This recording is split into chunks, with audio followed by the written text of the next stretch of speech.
Welcome to TechSpace, and this is tutorial 21 of C++, and in this tutorial we're going over constant variables and constant functions. So basically we're going to learn how to use constant functions and constant variables. So before we do that, we need to know what a constant is, and basically just like in anything, a constant is something that doesn't change. So it's something that stays the same throughout the program. So you don't want to create a variable. So for instance, actually we'll go over this. So if I have an integer called x and I set it to 10, and later on in the program I have,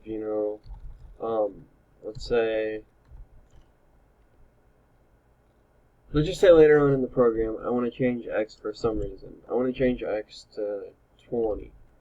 So instead of x being 10, I want x to be 20. So when I see out x down here, x will be 20, and when I see out x up here, x will be 10, because remember, this compiles from the top to the bottom. So when we run this program, since this is in the main function, we'll get 10 right here and 20 right here. We already know that. So 10, 20 in the program. So when we did that, we changed x to 20.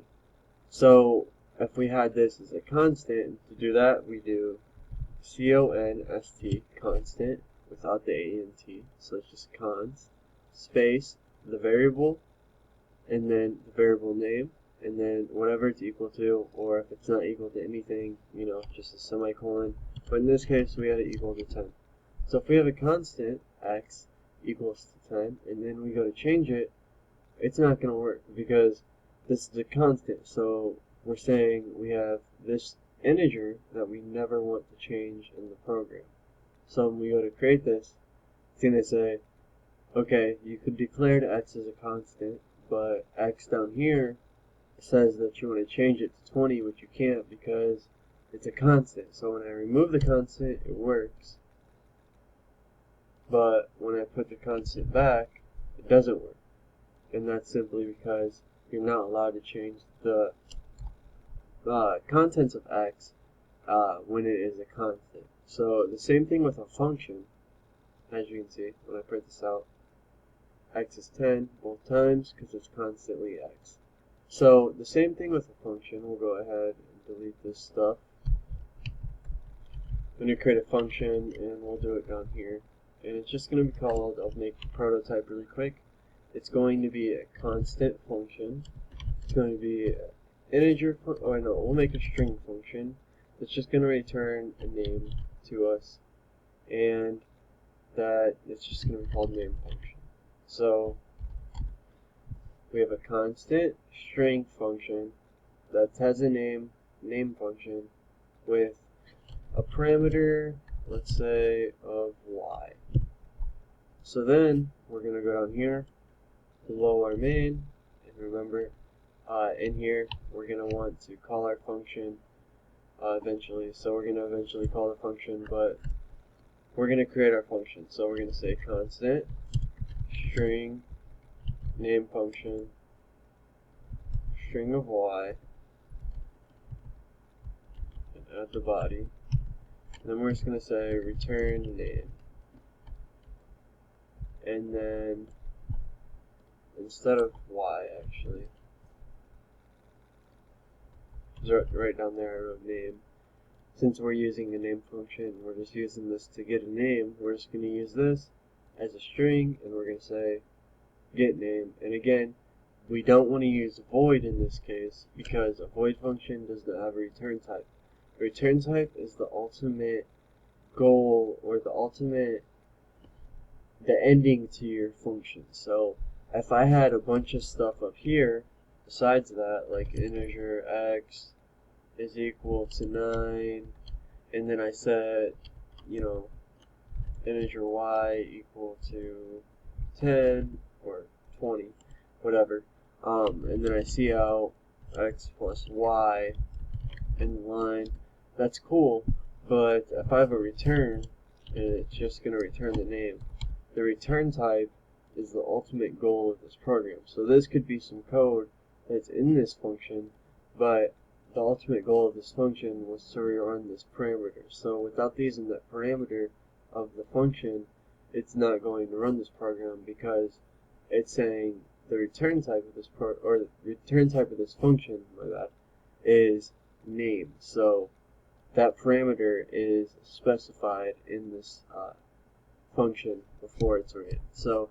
just to make sure that you guys know, the return type is the ultimate goal of that function. So we have a constant string function with the name.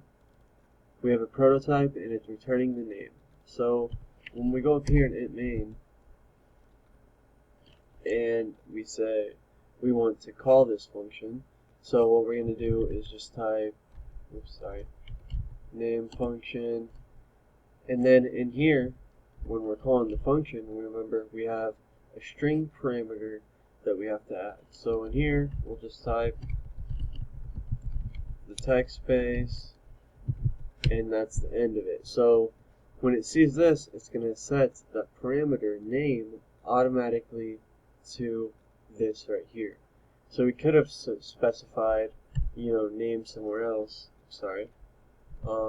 We could have specified name somewhere else. I could have created it up here and just gave it the value of the text space, But instead of doing that, we use the parameter name in a constant function and then called that and gave it the value up here when we called it. So as you see, when we call the function, we don't have to declare it as a constant because it's already prototyped as a constant. So when it runs through it main, it's saying, okay, I know this prototype, and I know this function is going to be somewhere within the program, and it's down here, and I know that function, all that I want to do in that function is return the name. And I don't have the name yet, but if I look up here, name function has a parameter, and the parameter is a string, so we're going to set that string automatically to name.